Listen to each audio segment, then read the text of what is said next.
If you talk to any musician about technical music, the name Dream Theater will inevitably pop up. By combining the complex melodies and rhythms of progressive bands like Yes and Rush with the crushing heavy riffs of Metallica and Pantera, they became the poster boy for progressive rock and inspired the current wave of gruesomely difficult math rock that you hear today. Dream Theater has a long discography that spans across quite a few different genres, but most of their fans would agree that their signature sound can be found in the Images and Words album. Specifically the song Metropolis Part 1. In this video, I want to analyze 16 measures from that song. So before we go any further, let's just take a listen to that section.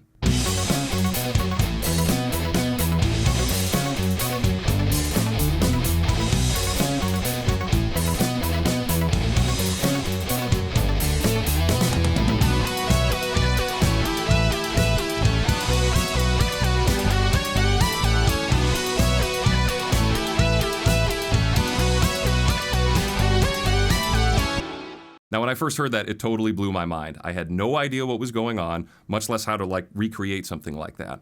But the cool thing about music is that you can strip music down to its bare elements, and then you can take those same elements and do your own thing with them and make your own song out of them. So that's what we're going to do here in this video. We're going to strip down this entire section and analyze it, and then we're going to take all these techniques and all these elements and make our own little Dream Theater song at the end. So to do this, I want to break this entire section into two halves, the first 8 measures and the second 8 measures.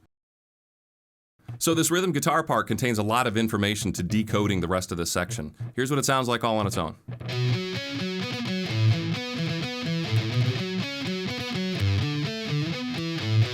Now, every single note that I played there is from the B minor scale.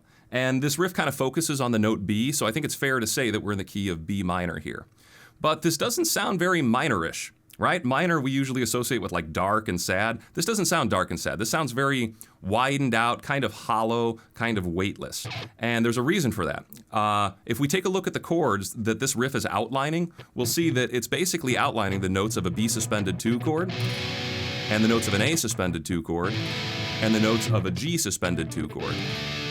And suspended 2 chords are not major or minor, all right? They're neutral. They do not contain a third, a major third or a minor third.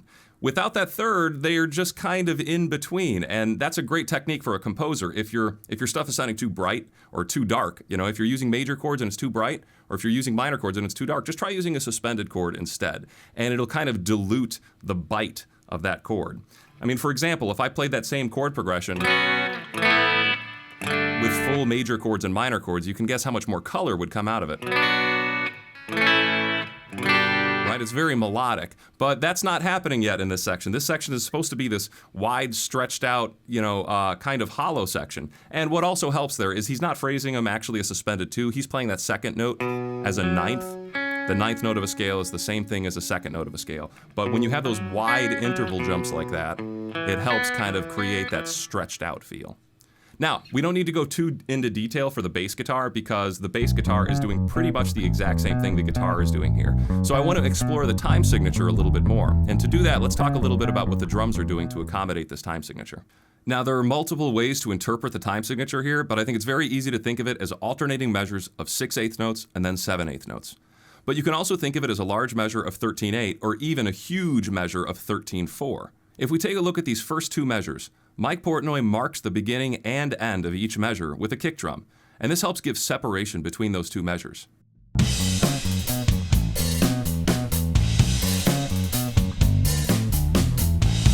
Now, this first measure feels like a steady 3/4 beat, but that half of a quarter note at the end of our second measure really interrupts our groove and makes us feel as if we're resetting early into this next measure.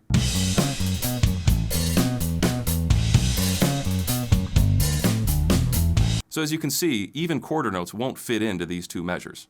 But what's really cool here is that the keyboard part plays on the larger time signature here. Kevin Moore is blasting away at the same power chords that the guitar riff is playing, avoiding the thirds once again to create that hollow effect. But he plays a steady rhythm pattern that takes up 13 full quarter notes. Now, since the rest of the meter around him is in 6.5 quarter notes, this puts his rhythm out of sync with the band, a technique known as polymeter. As you can hear, his rhythm occurs on the offbeats of the first cycle, but then overlaps into the second cycle where it falls onto the downbeat instead.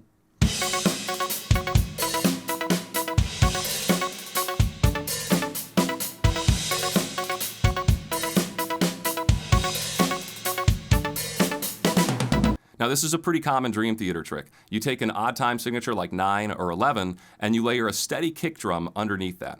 Now, every time you cross between measures, your kick drum is offset by 1/2 of a beat, and that creates a pretty cool disorienting feel. That pretty much takes care of most of what's going on in the first section, but now I want to take a look at the second section. First, I want to mention that the keyboards are now playing the exact same thing our guitar was just doing, except now it's an octave higher and there's a little harmonic flourish at the end of it. From there, our lead guitar part starts filling in some of those missing chord tones I told you about earlier. We're including the thirds, now we're even including other tones like the sevens and the flatted sevens. So here's what our new lead section sounds like along with our keyboards, and you can hear a more full chord being formed through the relationship between these two instruments.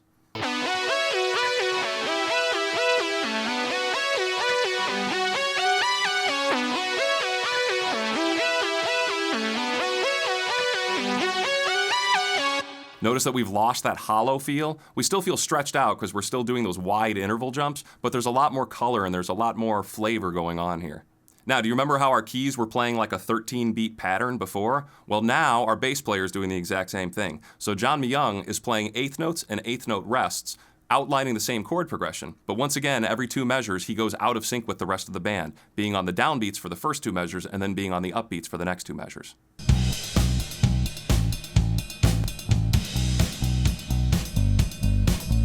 Now normally, a drummer would reinforce their bass player by helping out with those same pulses, but instead, Mike Portnoy bases his entire pattern once again around 6.5 beats. As you can see, he starts playing steady quarter notes that switch between the kick and the snare, syncing up with the bass to imply a 4/4 feel. But instead of carrying on this polymeter like the bass is doing, he cuts off the last quarter note halfway through as to restart a quarter note pattern on the beginning of the next 13/8 phrase. And this is really what gives its section its stop and start herky-jerky feel. Now to top that all off, on his ride cymbal, Mike Portnoy is playing pretty much the same exact rhythmic pattern that Kevin Moore was doing on his keys earlier, which remember is a 13-beat phrase, adding yet another layer of polymeter to this entire thing. Okay, play this riff, it's really easy. So there it is, everything that makes this section tick and work together. So how are you supposed to take something like this and apply it to your own music? Well, I think it's pretty easy. Let's just start with the time signature. They picked 6 + 7, 6 + 7. A simple thing to do would say, okay, I'll pick 7 + 8. All right, it will give you a different effect. Also, they took a chord progression and they outlined it by picking through it, so I'm going to do the same thing. And here's what I ended up doing. I took a chord progression that's A, G, and D, and then A, C, and G. And I think of that as kind of being an A mixolydian, and then I threw in that C major for good luck. So I needed to do 7 beats and then 8 beats. So for my 7-beat pattern, I outlined an A suspended 2 like this, 1, 2, 3, 4, 5, 6, 7. And then for G major, I just played 4 notes of a G major triad, 1, 2, 3, 4. And then for a D major, I did the exact same thing, 1, 2, 3, 4. Again for A, 1, 2, 3, 4, 5, 6, 7, and then I went to a C major and to a G major. So it gave me this riff of 7 + 8.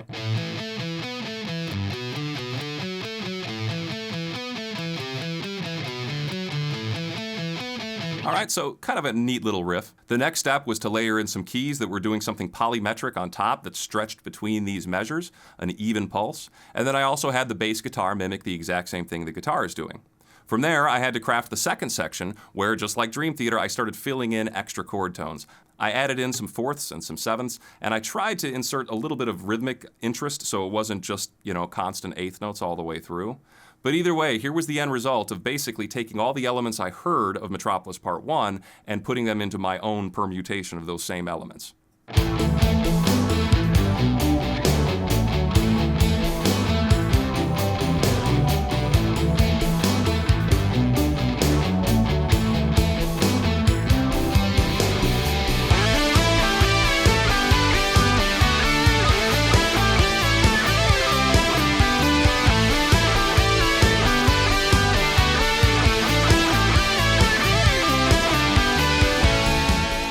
I think it's a good Dream Theater ripoff. It's not very original. I mean, I literally took what they did and just rebuilt it into my own. But I think this process of reverse engineering music, I think is very beneficial. When you go deep into something like this, you start seeing relationships that you might not have seen before, and you gain a better understanding of how music works together.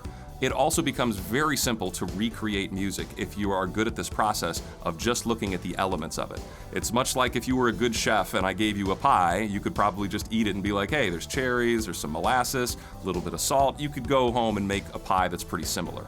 So instead of just guessing at how these things are done or by using your intuition, I think it's very helpful to do a little bit of analysis now and then, and at the end result of it, you'll at least get something cool. I mean, I'm pretty happy with the way my little Dream Theater ripoff sounds, and I know I wouldn't have been able to get that accurate of a ripoff had I not actually looked at what was going on in that song.